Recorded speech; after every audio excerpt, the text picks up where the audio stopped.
Over the last 100 days, I've made more progress than I have in the last few years. And I was doing something very particular, something very strange. It definitely raised a few eyebrows. And that thing was monk mode. And this really has absolutely changed the game for me. And I think if you implement what I'm going to show you in this video, it can absolutely change the game for you. So this is going to be about a 15 to 20 minute video. If you can't sit and watch a 15 to 20 minute YouTube video that's going to change the game for you, then there's no point in even trying. That being said, let's get into the video. So I started doing monk mode about 100 days ago. And I tell you what, I certainly don't regret it. Definitely people look at you funny. They're saying, well, what are you doing? This is a bit weird, but I'm definitely glad I did it because I saw some pretty great results. So what exactly is monk mode? This is definitely a term that gets tossed around, but I'll show you the parameters that I used for my monk mode. So hopefully you get a bit of a grasp of what I was actually doing. So the first rule I had was that I could only eat whole foods. So basically I could only eat single ingredient foods, nothing out of a package, nothing with large ingredient labels. So that was the first thing I did. The second thing I did was I exercised every single day. So whether that was lifting weights or whether that was running, some sort of exercise I had to do every single day. The next thing was cold exposure every day. So I'm lucky enough to have an ice bath in my house. I think the recommended ice bath temperature is about 15 degrees Celsius. So we put it at 5. It's really cold, but I've been doing the cold exposure every day. So I started off probably around 5 minutes, but I built it up over time. So I got to a point where I was doing, the most I did was 40 minutes, which was just a crazy amount of time, but I've sort of stabilized around doing about 15 minutes a day. So that's where I'm at for that, but cold exposure every day. The next thing was no social media. So I couldn't use Instagram, I couldn't use TikTok, I couldn't use, what else could you possibly be using? Facebook. I couldn't use any social media. Now, the caveat here is I'm allowed to post on Instagram. Like I'm able to post on social media in general, because obviously that's part of my business. I need to grow my social media, but I can't consume it. So I can't like scroll through feeds. I can't be watching reels or seeing what's going on with other people's lives. I can basically only post, and that was it. The next one was no video games. I was definitely a huge video game addict back in the day. Not so much recently, but that was one of the rules in place. And the last one was no TV. So I couldn't watch any movies, no TV shows. Can't watch like sports or anything like that. So quite not a long list, but actually quite difficult. Now, some of you may be asking, well, what about no drinking? I drank 2 or 3 times during this 100 days. One of them was for my cousin's wedding, which was like a huge event. So, I mean, everyone in my family drinks a lot. It would be a bit weird for me not to drink. But yeah, other than that, I didn't really drink that much either, although it wasn't one of my hard rules. I'm trying to think what else. It was effectively me just not consuming any form of compulsive behavior throughout this 100 days. That's effectively what it was. So no compulsive eating, no compulsive scrolling, no compulsive, watching YouTube, any of that stuff. So that was what the rules were. So now you're probably wondering, what were the results? Out of this 100 days, what did you actually get done? Well, here are the results that I got. First thing, we talk about energy levels. When you just eat only whole foods and you have the cold exposure as well, and you're exercising every day, and you're not draining your energy from, scrolling all the time or playing video games or things that are sapping your energy, you get a lot of energy back. So things like exercising, you'd think, this reduces your energy. It does in the short term. Directly after a workout, you have less energy than you had beforehand. But in the long term, you get a lot more energy because your ability to have energy increases. Your actual tank, your actual reserve goes up. Cold exposure, that gives you a hell of a lot of energy. If you sit in an ice bath for 15 minutes, then you're going to feel pretty fired up. Eating whole foods just doesn't give you those big spikes and crashes, which is really helpful. And you get the mental spikes and crashes with things like watching TV, playing video games, or scrolling social media. So very stable energy levels and very high energy levels. And when you have high and stable energy levels, it's so beneficial because you can get so much more done. You're so much more locked in, so much more focused. So that was very, very noticeable. The next one was my focus levels. So my ability to concentrate on individual tasks, not have my attention spread thin, not thinking about 50 different things. I wasn't worried about politics. I wasn't worried about what my friends were doing on Instagram. I wasn't worried about anything except for what was in my control. And that was super, super helpful because I could really lock in on my health, my business, and that was about it. Like, obviously I saw friends and, relationships and stuff like that, but it was pretty dialed in on what I can control and what I can improve. And the more time and attention you can allocate to things that are going to make you better, the better you're going to be. Like, play this out over a long enough time horizon. If you just spend time trying to work on improving yourself, small incremental improvements, over a long enough time horizon, it's hard to beat that. So having really high energy levels and great focus, amazing, amazing stuff. The next one is I had so much more time. It's so funny to think about how much time just gets pissed down the drain for things like just random scrolling or thinking, it's the end of the day, I have to watch TV, or, having that, PlayStation, playing video games all the time. Not having that stuff saved so much damn time. And in terms of like the food, I basically just ate beef and rice 2 meals a day. And then my breakfast would be like eggs, sweet potatoes, spinach, cheese, some almonds, some cranberry juice, and then yogurt and fruit. Like, other than that and the beef and rice, that is all I've eaten for 100 days, pretty much. And I do have like a TikTok, not a TikTok, I have like a short form series on this. So if you have a look at my YouTube shorts, you can see that I've been doing this for 100 days, basically just eating the same thing. But when you do that, when you eat the same thing every day, then you can just make all of your meals one day a week. And that also saves a crazy amount of time. So I just had a lot more time. And obviously when you have more time, if you can allocate that time more effectively, especially when you have more focus and more energy levels, you're going to be in a great position. So that was really, really nice stuff. The next one, just in terms of some fitness things, I was never really a big runner. I never really ran much, but I was thinking, okay, well, I have to work out 7 days a week, and it's probably not going to be optimal for me to be lifting weights 7 days a week. So I may as well start running. So the most I'd ever ran in my life was about 10Ks coming into this year. I ended up getting that up to running a half marathon. About when I did this half marathon, I had some issues with my knee. So unfortunately, I've had to slow down on the running progress a bit, but if I didn't have that in the way, like, I know shoulda, woulda, coulda here, but I would probably be running a marathon at this point. But once the knee's rehab, that's what I'll be going for as a marathon. But that's really come from nothing.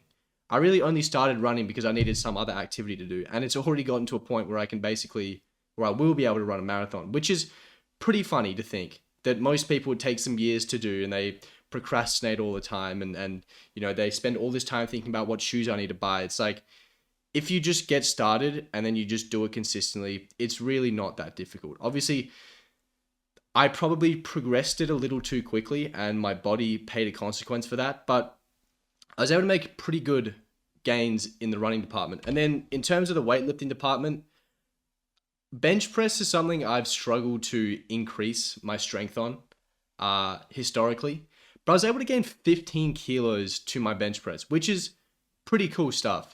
Pretty nice stuff.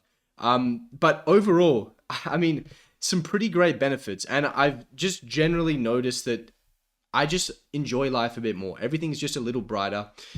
The way I see it is, if you think about when you had all of these things in your life, it's almost like you're constantly staring into the sun. I could show you the most beautiful painting in the world, but if you've just been staring into the sun for the last 15 minutes, you're not going to see anything beautiful about that painting, right? But when you cut out the sun, like when you stop staring into the sun all the time, you start to see the intricacies, the beauty of things in your life, which is definitely what I noticed. So I mean, life in general just feels a little bit better right now. So a question you're probably asking is, was this boring? Like, this seems a little tedious. The fact that you couldn't watch TV, you couldn't play video games, you couldn't scroll social media, you had to get cold every day, you had to exercise every day, you could only eat whole foods. That sounds kind of boring. Truth is, it actually wasn't boring whatsoever. It was actually really surprising. I found that I would feel more bored. I would get that feeling of boredom more when I had these things in my life, when I got them out. And that comes down to this, which I need to explain. You have a baseline level of dopamine on a day-to-day basis. There's a certain amount of dopamine that your brain releases. What happens when we introduce all of this artificial stimulation is that you start the day, and for a lot of people, you wake up in the day and first thing that you do is you start scrolling TikTok, right? And you get a huge spike of dopamine, right? And then maybe you're, eating breakfast, and then you get to, watch politics, right? Boom, another spike of dopamine. And then you're on the train to work and you are playing Candy Crush on your phone. Boom, another spike of dopamine, right? And then you get home from work, it's been a long day, so you're like, okay, it's time for me to unwind from this massive day. Let me watch some Netflix. Boom, another spike of dopamine. What happens is we're not used to these crazy spikes of dopamine, these crazy hits that make us feel insane. So what happens is our brain goes, this seems out of the ordinary. This does not seem normal. So what happens is it brings your dopamine down for everything by lowering your dopamine baseline, by lowering the amount of dopamine you release. Because when you bring the dopamine baseline down, when you produce less dopamine for everything, this doesn't seem out of the ordinary. This is now within a normal range. The issue is this stuff now becomes normal, but because your dopamine baseline is so low, because you don't have really much dopamine at all, that makes everything else really, really, really unenjoyable. So things like going for a workout, gonna suck. Like, gonna not be fun at all, right? A little spike of dopamine, like, yeah, not great. Like, especially compared to watching TikTok or something. Like, going for a run isn't gonna be that fun. Same with doing work on your business, like minimal dopamine versus watching porn, right? It's incomparable. But because you have these big spikes, your brain needs to regulate your dopamine, so it brings everything down, and that is the issue. But when you remove this stuff, when you remove these big spikes, your brain realizes this guy isn't getting as much dopamine as he needs, so we need to bring the baseline back up. And what happens when the dopamine baseline is back up, and you don't have your big hits from TikTok and from video games and all this stuff, is that you start getting spikes of dopamine from exercising, right? And from working on your business, right? You're now starting to receive dopamine from doing things that are actually moving you towards your goals. And that feels really great. And while people would think this is going to be really boring, the truth is, yeah, it was boring for a week, for 2 weeks. And then my brain recalibrated and went, okay, your dopamine is too low. Let me bring it up. And we need to find new ways of producing dopamine because we can no longer just put our hand in our pocket and start immediately getting a quick hit from TikTok or from Instagram. So we actually have to find another way of producing dopamine. A few things that he is doing on a day-to-day basis, like exercising, like working out, that's the same thing, like cold exposure, like working on your business, that now starts to give you hits of dopamine. You start to feel amazing.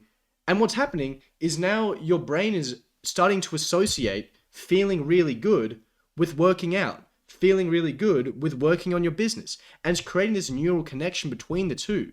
And this kind of makes you unstoppable. So not only is it not boring, but you're actually creating a association between feeling really good and working, which almost makes you unstoppable. It's pretty crazy stuff. So if you guys are digital entrepreneurs and you would like help removing these distractions so that you start enjoying your work, so that you have more time and more attention to focus on growing yourself and your business, I have a link in the description below. You can click on that and I can see how I can help you. Otherwise, let's continue with the video. So the next thing we need to talk about is this, what I call a progress to fulfillment continuum. This is really something that I noticed, is that over these 100 days, I felt really fulfilled. I felt not like I was really enjoying life necessarily, but I was feeling very fulfilled. And the way I think it works is there is almost a direct correlation between the progress you make and the fulfillment you get. By the way, I'm not saying I didn't enjoy my life. I did enjoy my life, but it was more a sense of fulfillment than enjoyment. So what happened is when I was focusing almost exclusively on progressing my business and progressing my body and progressing my mind, what happened is the progress started going up. And as the progress started going up, the fulfillment started to go up. So our natural state for most of us right now is down here. We're not really making much progress, and therefore we're not feeling very fulfilled in life, right? If you wake up and you scroll, and then you play video games, and then you watch TV, and then you watch porn, and you eat junk food, and then you go to bed, and you do it every single day, you're not moving forward. If anything, you're moving backwards. And if you're moving backwards, this is really painful. It's the inverse of fulfillment. It's not good. But if you start living up here, where the rate of progress is so high, you feel incredibly fulfilled. You feel really, really damn good. And this is kind of the state I was at, or I still am at right now, 100 days into this thing, is I feel incredibly fulfilled. And it's a really nice feeling, I will say. I definitely appreciate that feeling. And that's definitely come from eliminating these short-term things that give me short-term pleasure but long-term pain, and replacing them with things that give me short-term pain but long-term pleasure. And I guess that's what the fulfillment really is long-term pleasure. So that was incredibly noticeable, and yeah, it felt pretty damn amazing. So what is next? I've just spent 100 days in monk mode. What am I going to do now? Am I going to stop? Am I going to do something else? No. I'm going to keep going. I'm at least doing another 100 days. Now you probably think, well, why? I mean, this kind of sounds hard. This kind of sounds brutal. Like, I don't know if I want to keep doing this. Well, what I've realized is it's almost like a superior way of living. Now, I'm not saying I'm a superior person, but I just think this lifestyle works a lot better. I'm rewarding myself for working towards my goals. I feel incredibly fulfilled all the time. I'm making incredible results and incredible progress. Bear in mind, this is 100 days. It's not even a third of a year. And I've been able to accomplish this. What happens in a year's time? What happens in 5 years' time? What happens in 10 years' time? What if you did this for 10 years? No one could compete with you. You would just destroy. So why would I stop now, 100 days in? If I tell you, like, no, I really enjoyed this, I basically feel really good all the time, and I feel like I'm reinforcing myself to work on my goals, I feel incredibly fulfilled. Why would I then say I'm going to stop? Why on earth would I want to stop this thing? I want to keep going. I want to ride this thing to the moon because it's been pretty damn excellent. So that is my plan, is just to keep going at least another 100 days. If you want to see like what I was doing on the day-to-day basis, I have those, I basically made like weekly reports that I turned into YouTube shorts. So if you want to check that out, it's on the channel. You get to see basically me say the same thing every day, because a big part of this is just taking action and being consistent. But if you did want to see what that looks like, then you can check it out there. That was the end of the video. Guys, if you want to change your life, you want to get into this monk mode, I definitely recommend. It was a pretty amazing experience. At least give it a go. Like, what's the worst that can happen? You accidentally make some progress and feel great. Damn. What a shame. So I would definitely recommend giving this a go. But yeah, that was the end of the video. If you liked the video, please like and subscribe. Otherwise, I will see you in the next one.